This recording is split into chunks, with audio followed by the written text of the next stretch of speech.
Warframe's archguns are on fire right now. With the recent addition of arcane slots, they are now as powerful as they are fun. And so, I tried the Cortege on Ember, whose build is inspired by Darktide.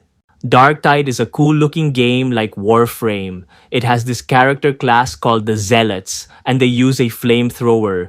In Warframe, the Cortege is an archgun that is like a flamethrower. With the Cortege, playing with fire is ridiculously satisfying.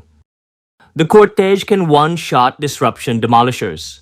This disruption mission may reward the Warframe Dante and his weapons. The Cortege can also one-shot acolytes like Malice. They drop Steel Essence which can buy cosmetics and Umbra Forma. The Cortege can also help solo the Steel Path Lua survival missions. These missions may reward credits, the Warframe Voruna, and her weapons. I also use the Cortege in Gabi, where the vibe is like Darktide. Gabi in Ceres is a popular spot for farming Orokin cells. The Cortege is an arch gun with good stats and two firing modes. Primary fire is a flamethrower-like beam that deals heat damage with high status chance. Eliminating 5 enemies with the primary fire will unlock the alternate fire. Alternate fire has high critical chance and shoots out grenades that leave lingering flames. The Cortege is like the combination of the Flamer and Immolation grenade in Darktide. This is the Cortege build, and it utilizes both of the new arcane slots. Primary Crux increases the heat status chance when hitting weak points. When the heat status effect is inflicted, Cascadia Flare then adds more damage. This synergy is like a fire enjoyer's dream come true. To further pile up on the damage, we also have the highlighted mods. Also, we literally double down on the fun with these multi-shot mods. We extend the magazine too because there is no such thing as too much fuel. On a serious note though, we have Magnetic Cycle for enemies with Overguard. Finally, the highlighted mods are for critical chance and damage. As for Ember, her build is mainly about her first, second, and third abilities. I replaced Ember's first ability with Wrathful Advance. It makes Ember teleport and do a melee attack. It's kind of like the dash and hammer attack of Zealots in Darktide. The second ability of Ember is called Immolation. It's a protective flame that can reduce damage up to 90%. And so, this build uses Immolation for survivability. The third ability of Ember is called Fire Blast. Ember slams the ground and creates a wave that knocks down enemies. It's like the Zealot's chorus of spiritual fortitude ability in Darktide. Ember's build has the Fire Blast augment mod called Healing Flame. With it, each enemy hit by Fire Blast will heal Ember. If already at maximum health, healing is converted to Overguard. Overguard prevents knockdown, so no need for Prime Sure-Footed. To hit more enemies, the Fire Blast range is increased by Augur Reach. It also increases the teleportation distance of Wrathful Advance. Moreover, it helps with survivability by regenerating shields. Also helping me avoid death are Arcane Aegis and Adaptation.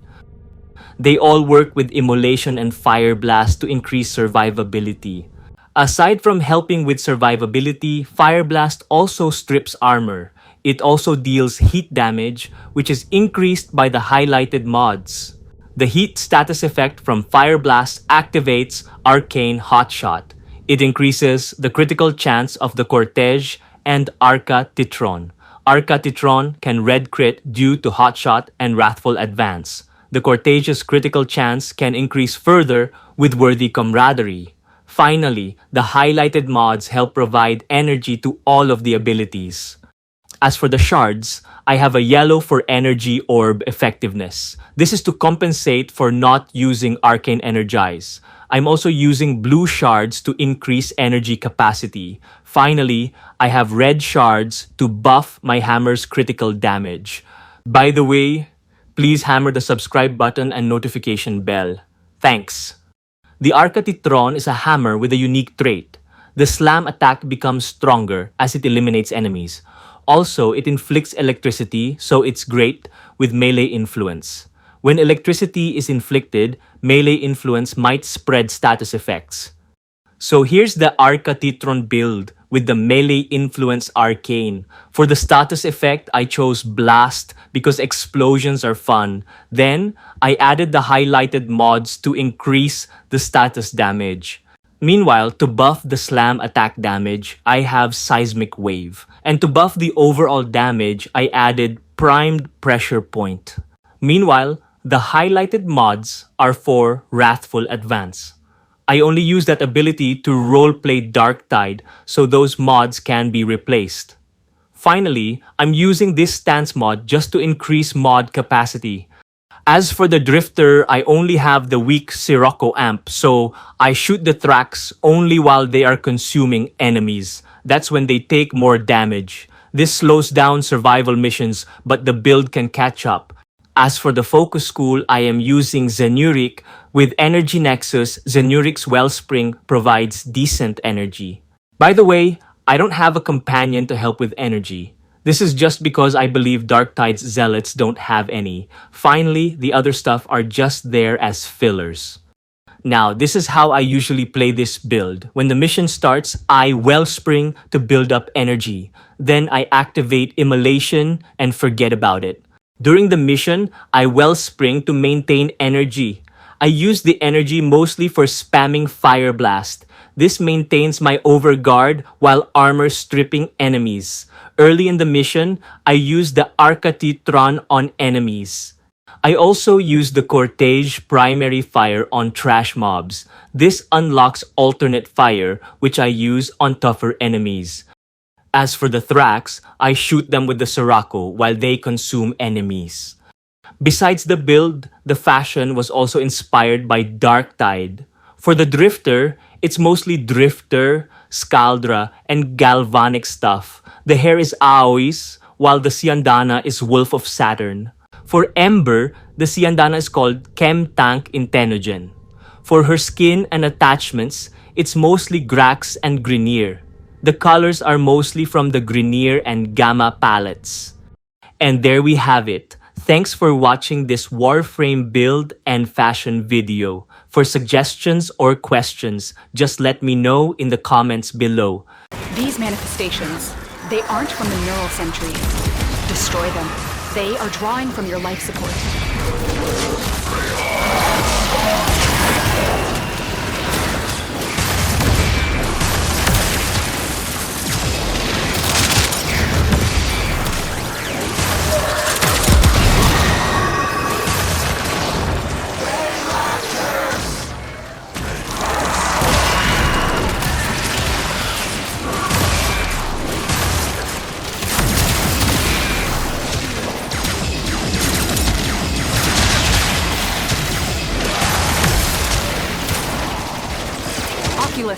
If they scan you, sentient fighters won't be far behind.